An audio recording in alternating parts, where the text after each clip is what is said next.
He put money on her champagne. She didn't know it. CeeLO Green, bruh. When Rick Ross said that lyric, I don't think he meant it. No one said actually go do that. Oh my days, bruh. Baby, I've been told, doing this until I can't no more. Working till I'm on the floor. I've been telling pain to close the door. Baby, I've been told. Yo, what's up, guys? Today we are reacting to rappers that ruined their careers. So let's see.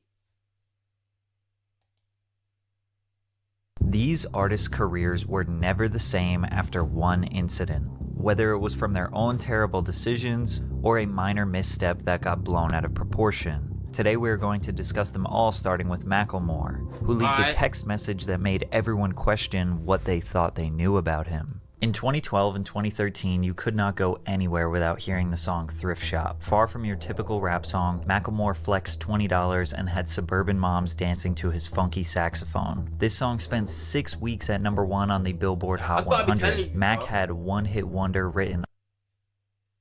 People who be trying too hard to make a hit never do well. It's always people who like have fun with their music that do really well. When you have fun with your music, you always do very well. You know, like that.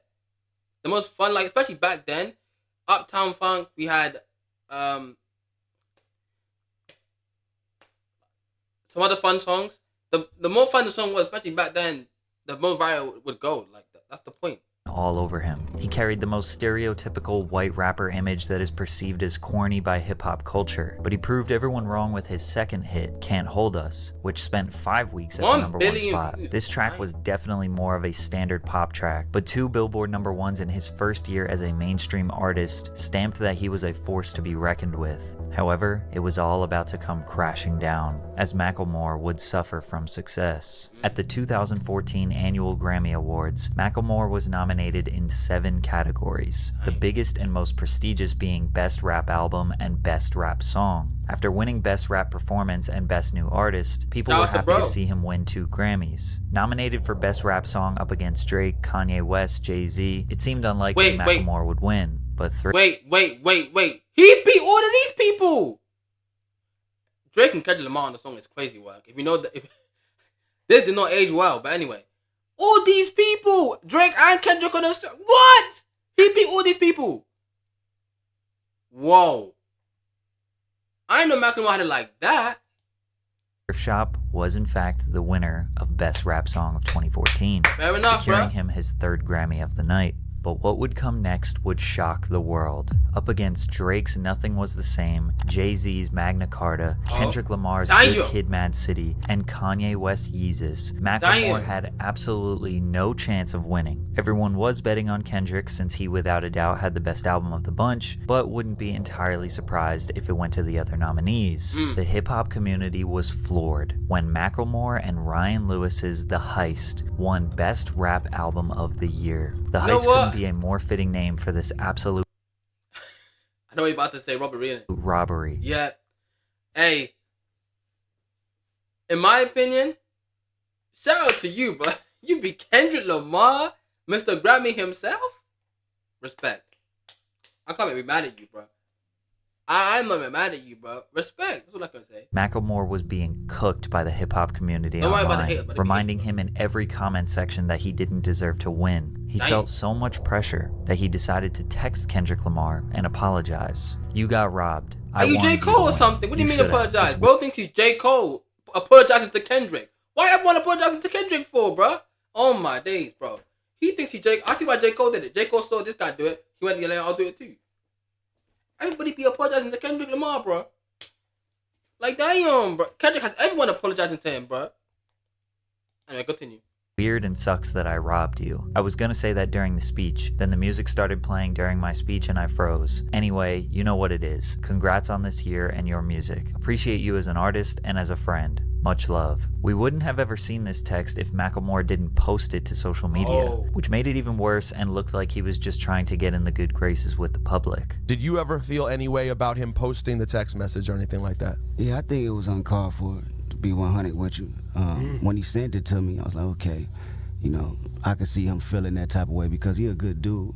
But I think for confirmation from the world, you know, he probably felt like he had to put it out there, which he didn't need to do. He didn't need to do, but they don't take nothing away from him anyway, because I know where his heart is at, he cool. Despite Kendrick being cordial and saying that Macklemore meant well, hip-hop fans could never truly accept Macklemore as a part of the culture. They thought he was disingenuous, and they didn't really like his music in the first place, so this was an easy excuse to forget about him. He stepped out of the limelight, and many people suggest his music was never as ambitious ever again. He felt guilt, and that guilt ate him alive. His 2016 album, This Unruly Mess I Made, sold just 61,000 copies in the first week. Him and Ryan Lewis split up shortly after, and Mac released another solo album, Gemini, that did decent amongst his fan base, but ultimately, he hasn't had any major mainstream success in almost a decade. But unlike Macklemore, DaBaby refused to apologize to anyone, which is leading to one of the dumbest downfalls of all time. Baby exploded onto the mainstream rap scene in 2019 with his hit song Suge, which peaked at number 7 on the Billboard Hot 100. In a world of repetitive melodic trap, DaBaby felt fresh and exciting, providing us with bouncy and fun bangers. He dominated for the next 2 years, constantly having multiple singles on the Billboard Hot 100, and he was in regular rotation on the radio. His track Rockstar with Roddy Ricch was the #1 song for 7 weeks straight, a very tough thing to do as a hip-hop artist. But DaBaby was always known for having a bold personality. He was the type to say whatever he wanted, and if you had a problem, he was more than willing to handle it. He even killed a guy in Walmart. Don't worry, it was self-defense. Well, in July of 2021, on the stage at Rolling Loud, his loose lips got him in major trouble. Maybe some that he can't recover from. You didn't show up today with HIV, AIDS, any of them deadly sexually transmitted diseases that'll make you die in 2-3 weeks. Put a cell phone like that. Lady, if your pussy smell like water. Why would you say that? Why would you even say that on stage, bro? Just say, hey, everybody who ready for this party tonight, put your hands up. Come on, man. Let's go. That's what you gotta say, bro. Why you have to add the AIDS and HIV? Bro, what's going on, bro? No wonder people got mad. Put his cell phone light in the air. Fellas. Lights up. Fellas, if you ain't sucking nigga in the parking lot, put your cell phone lights in the air. Completely unprovoked and for no reason at all, DaBaby was thinking about gay men and what they do in their free time while he was on stage performing. This is suppressed homosexuality. That's what it is, bro. He in the closet for real. He in the closet. That's what I'm saying. Referred to people with AIDS as dirty and will likely die soon from the illness. Both statements are categorically and factually untrue. The clip was shared onto the internet and sent millions of people into an uproar. DaBaby addressed this on his Instagram and clarified his message. I wasn't going on no rant. That's called a call to action. That's what that's called. No. Hey, DaBaby, don't be lying. As someone who does music, I do music myself, right? And I'm not going on stage before to perform. You know what I'm saying? I've never done it. I will at some point. But I would never go on stage and go, hey, everybody got AIDS, put your hands up. You got diabetes, put your hands up. You got the flu, put your hands up, bro. Put your hands up, bro. Hey, people in the back. If you got HIV, put your hands up, bro. You got Ebola, put your hands up, bro. You got COVID-19, put your hands up. Yeah. Like, what? That made no sense. Like, what? That's not cool to act, baby. You were just talking nonsense. Live perform, I'm the live show killer. You interact with your fans. You get what I'm saying? Look, all the lights went up gay straight. You want to know why? Because even my gay fans don't got fucking AIDS, stupid ass niggas. Him doubling down on his comments made everything way worse, as he clearly was very uneducated on the AIDS disease and the unfair stigmas that come with it. And although he eventually issued an apology addressing the LGBTQ community, he had made countless contradictory statements after. He tried to profit off the controversy in music videos and even kind of redacted his own apology. If I say what I say to get people to raise their cell phones and it's misinterpreted by people who watch a 5-second clip at home, you're not supposed to understand what's going on. You couldn't raise your cell phone if you wanted to, so you ain't supposed to be able to digest a clip, you know what I'm saying? A clip that has been altered and shortened with a narrative to go along with it, with enough people driving it, it's gonna do what it do. From here, he got kicked off every major festival in 2021 that he was supposed to perform at. And even when he did perform, he was booed and had garbage thrown at him. Literally, bro. One thing you never do. You can be a coon, right? You can be a coon. You can talk shit about black people as much as you want. One thing you can't do is talk about the Jewish and them LGBT niggas, bro. They're gangs over that. LGBT is basically a gang. You don't want no smoke with them. I'll be real with you, bro. Plus, I love all of them. You feel me? I have respect for all the LGBT community, bro. So I have no problem with them. But one thing you never do is diss them. Why would you diss them for? Literally, Jewish people and LGBTQ, that's the Bloods and Crips of the internet. Don't try it, bro. That's what I'm gonna tell you. Don't be doing it, bro. Celebrities and fellow collaborators condemned him, but the controversy continued. He got into fights, tormented and broke down the mother of his child on Instagram, tried to kiss one of his fans without consent. DaBaby was not trying to save face. He just kept saying, "I'm sorry for being me." His ticket sales plummeted, which resorted to him offering buy one get one free deals. Some people are just not good people. I mean, he's not the only person. There's loads of rappers that I think, in my opinion, are terrible people, but people still like him. I never understand it, bro. So many rappers out here that are just like DaBaby, who are bad people. Literally, bro. And I have nothing wrong with people changing their life, changing as a person when they become a rapper. Stop doing those bad things they used to do before they were a rapper. Change their lives around, with the rap and get out the streets and things. I support all of that. But when you continue that behavior, then there's a problem. You feel what I'm saying?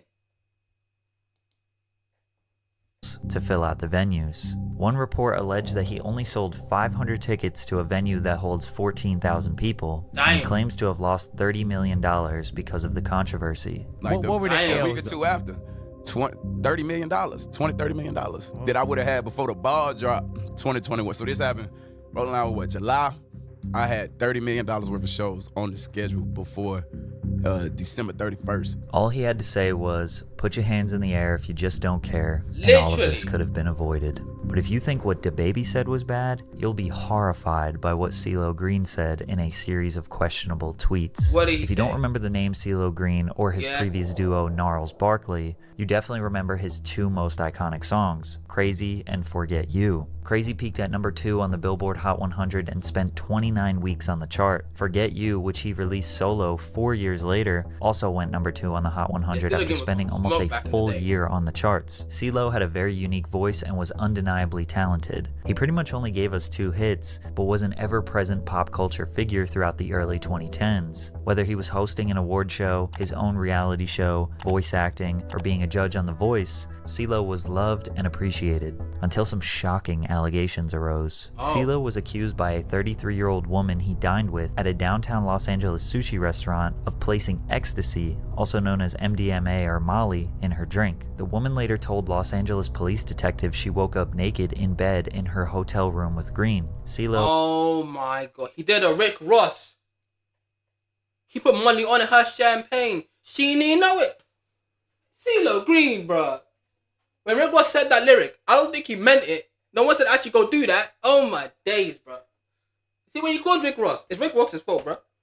He said put money on her champagne. She didn't even know it. Then he took it home and then enjoyed that? She didn't even know it? What? What? Oh my god, man. Nah, CeeLo Green, you are a horrific person, bro. You are a terrible person. Jokes aside, you are a terrible person, bro. You are a terrible person. Allegedly admitted to law enforcement that he took ecstasy, but denied drugging the woman's drink or committing sexual assault. CeeLo's sexual assault charges were dropped after prosecutors concluded there wasn't enough evidence to take that accusation to court, but he was found guilty on drug charges, which landed him 3 years probation. But it wasn't the nature of the charges that ruined his career, it's what he said on Twitter after the case. It's after being always criticized Twitter, by isn't it? People don't shut up. Why you have to go on Twitter? Let me guess.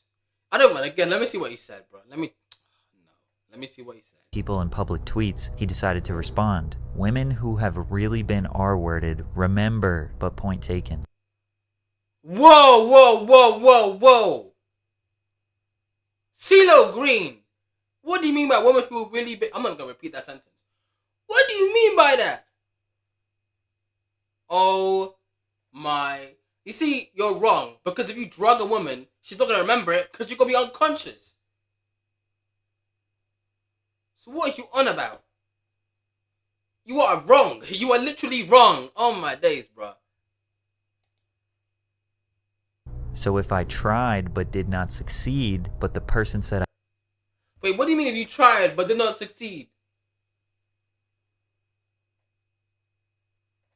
So are you saying you tried to grape her but didn't? I'm confused, bro. Are you saying you tried to grape her but you didn't succeed? Okay, if that's the case, that is wild.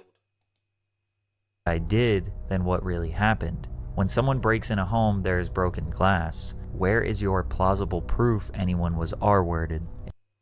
What? Nigga, shut up, man. Shut up, bro. If someone passed out, they're not even with you consciously, so with implies consent. It's hard. What? Yes, if somebody passed out, they're not with you consciously. Technically, yes. Right? That means you don't touch them.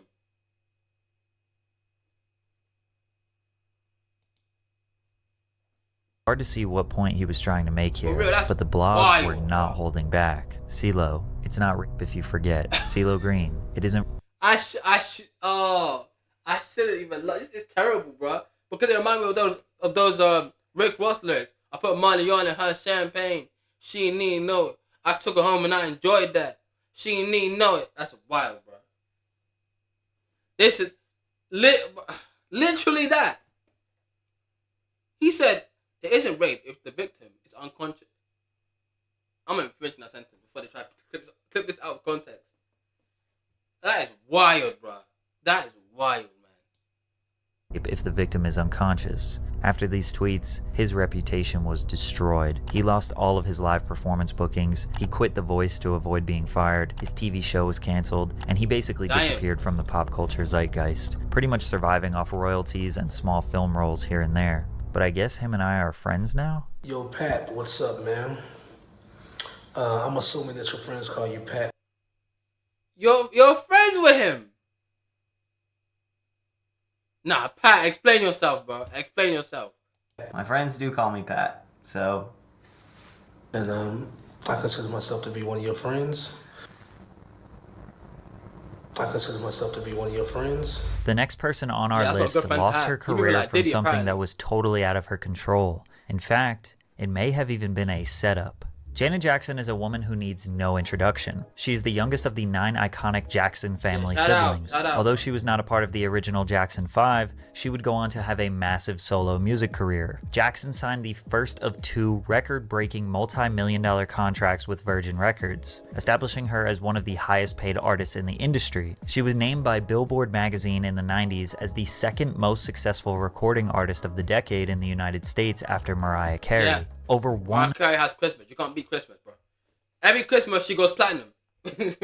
every Christmas Mariah Carey goes quadruple platinum. So you can't beat her there. Ain't no lie there. People try. They try, bro. But you know, every Christmas she goes quadruple platinum, and once again she does the "It's Time" and wins. Every time she wins, bro. You can't beat Mariah Carey, bro. That's why I never make a Christmas song. I'll never make a Christmas song because I can't win. I can't win.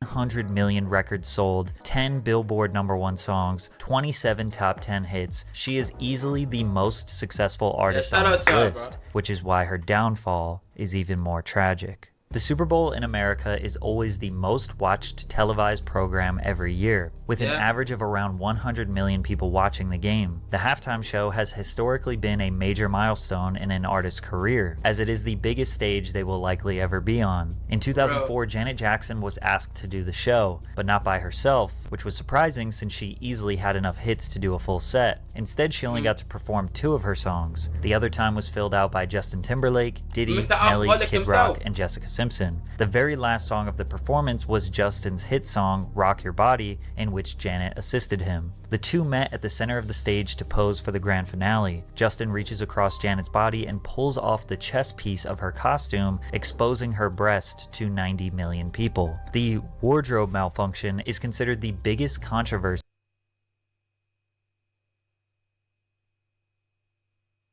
Nah, Justin, how could you, bro? She could sue this nigga for rape, for sexual assault. She can, bro. You don't think she can, bro? In televised history. This incident was actually the inspiration for YouTube. Ain't no way. You freaky out. Freaky out niggas at YouTube. Really? Really, YouTube? You're freaked out? Because you wanted to watch a video. Freaky out? Nah, you guys are freaked out, bro. Of course, YouTube. Of course, YouTube was made because of. Oh my days.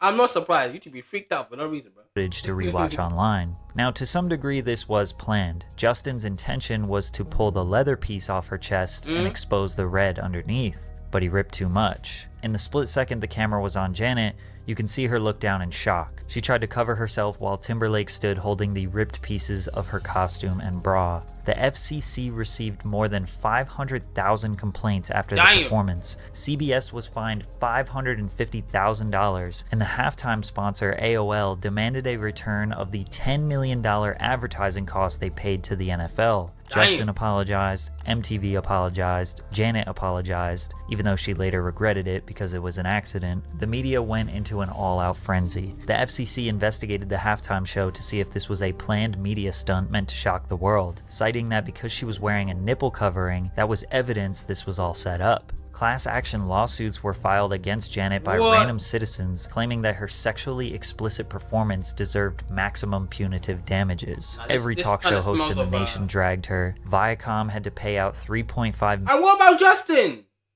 He pulled the thing off in the first place. That's not her fault. This is what this is definition of racism, bro. I don't care.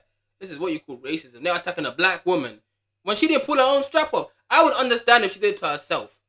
Then you guys can shit on her. I'd be like, fair enough. Because she took her own thing off. No one asked her to. You feel me?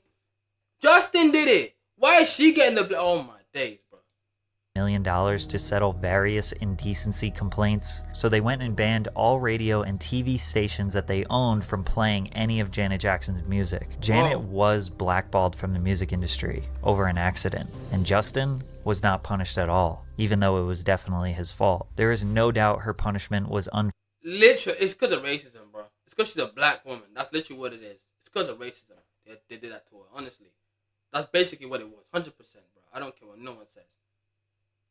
Fair and likely due to her gender and race. Her career after that wasn't totally dismantled. She did have a #1 album, a Grammy nomination, some light Billboard presence, but this incident lingered like a dark cloud over her head for many years, and slowly she faded out of the mainstream. I am one of those women who have been gagged, both literally and emotionally, women who have been abused, women who have been intimidated, women who have lived in fear. I stand with you. You are my sisters. However, today, most people can all agree that this was just an overreaction, and she is still highly regarded as one of the most iconic pop stars of all time. Overreacting to small mistakes seemed to be common in the early 2000s, because this next artist's career was destroyed by something so small, it's almost unbelievable. Ashley Simpson was the younger sister of the already famous pop star Jessica Simpson, who was a I didn't know Jessica Simpson was like that. Multi-platinum Billboard charting recording artist. She also had her own MTV show, Newlyweds, Nick and... Oh, she fine. Oh, damn. You lucky, bro. You lucky I wasn't born that time. You lucky I was older during that time. That's what I'm gonna let you know. If I was older during that time, it'll be me standing right there, not you.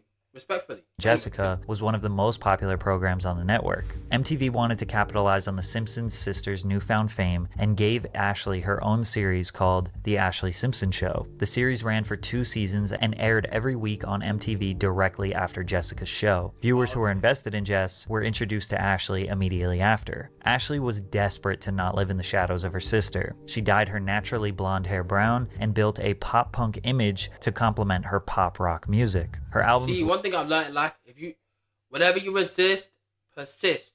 So don't resist. Just allow it, bro. Lead single, Pieces of Me, became an instant hit in the United States. The song peaked at number 5 on the US Billboard Hot 100 and sold over 500,000 copies nationwide. Ashley's debut album was released soon after, with an estimated 398,000 copies sold in its first week. Worldwide, the album sold more than 5 million copies. She had a bigger debut than her sister, but her career ended just before it took off. Saturday Night Live, 2004. Ashley Simpson was set to perform her single Pieces of Me when this happened. On a Monday, I am waiting. Tuesday, I am fading.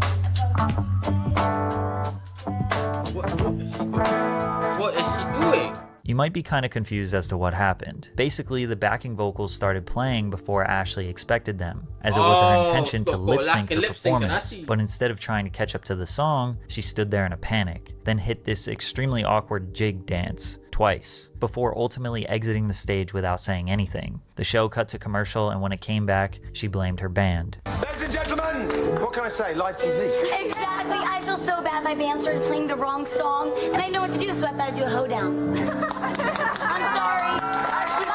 If she just told the truth right away, she may have been able to avoid the backlash. But instead, Ashley became a laughing stock. On a Monday, you saw me. On Tuesday, you called me. On Wednesday.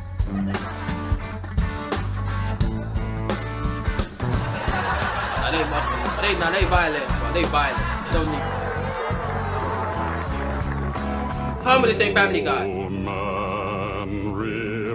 Nah, Family Guy did. Nah, Family Guy on her ass too. Nah, you know you messed up in life. And Family Guy is coming at you. Oh God, Family Guy.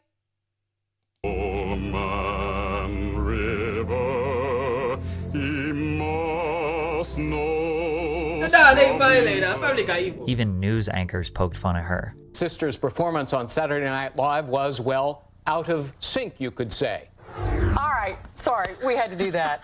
That was just our own little lip-syncing adventure. We were mocking. At just 19, she was publicly ridiculed by the world. And this is all especially ridiculous considering today's standards are much lower. It almost feels like lip syncing isn't even a real thing anymore. Half of my favorite artists at their live shows just let the song play, jump around, and yell random ad-libs. Even though Ashley was a decent performer, and she did have an opportunity to redeem herself on various late-night shows, nobody cared. Nobody wanted to give her a second chance. It was too much fun to make jokes and boo her off stage.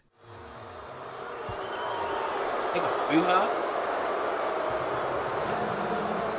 She did have a moderate comeback with her single Boyfriend in 2005, and her second album eventually selling 3 million copies worldwide, but she had already seen the peak of her music career, and as it slowly dwindled away, she maintained her relevance in the 2010s through relationships, various television projects, and her own social media. But the last person on our list has the most unexpected, shocking, Mr. and Whip Nene horrifying himself. Okay, incidents let's go. that landed them in prison. In 2015, the world was dancing to Silento's hit song, Watch Me. The song paired with the massive viral dance, the whip and the nene. All of social media was flooded with videos of people doing the dance. With Vine and Instagram peaking in popularity, Silento laid the foundation for what would become extremely normal on TikTok many years later. He performed at award shows, on Nickelodeon, every talk show in America. The virality got the single to number 3 on the Billboard Hot 100, as well as 1.8 billion views on YouTube. Today, the record is 6 times platinum. Unfortunately, hip-hop dance tracks have a history of being impossible to outdo, because for every one that becomes culturally iconic, there are hundreds of cheesy failed attempts to recreate the moment. Silento waited 3 years to drop his album fresh out of high school, which failed to generate any buzz, and his second album went almost totally unnoticed. But before you could fully count him out, he made a decision that officially ended his career. On January 21st, 2021, the 23-year-old rapper was arrested for the murder of his cousin, 34-year-old Frederick Rooks, after a shooting in DeKalb County, Georgia. His cousin? What did his cousin do? I know cousins be very annoying. Just my cousin, they annoying as hell. They like to call me short. They like to mock me all the time. I get it, bro. I get it. They don't need to kill him, though. Damn. Police said officers found Rook suffering from multiple gunshot wounds at a home off of Deep Shoals Circle. He was pronounced dead at the scene. Investigators did not have a suspect at the time. Responding officers were able to obtain video from the security cameras of multiple residents and later identified Hawk, or Silento, as the gunman. Silento was arrested February 1st, 2021, and then later indicted by a Georgia grand jury on 4 felonies. One count of malice murder, 1 count of felony murder, aggravated assault, and gun possession during the commission of a felony. As of now, the court has deemed Silento unfit for the safety of the public and will remain incarcerated until further trial. Since the trial has not started yet, we don't know how he did it, we don't know why he did it, and we don't know how long he might be in jail, but we do know is that his career is officially. Thanks for watching this video. Please subscribe, click the like button, and shout out to all the artists in there. Because a lot of these artists that we talked about, I grew up with. So it's crazy to see where they are now. But Shout out to all of them. Thanks for watching the video. Please subscribe, hit the like button, and bow. I don't know why I did that for. Bye.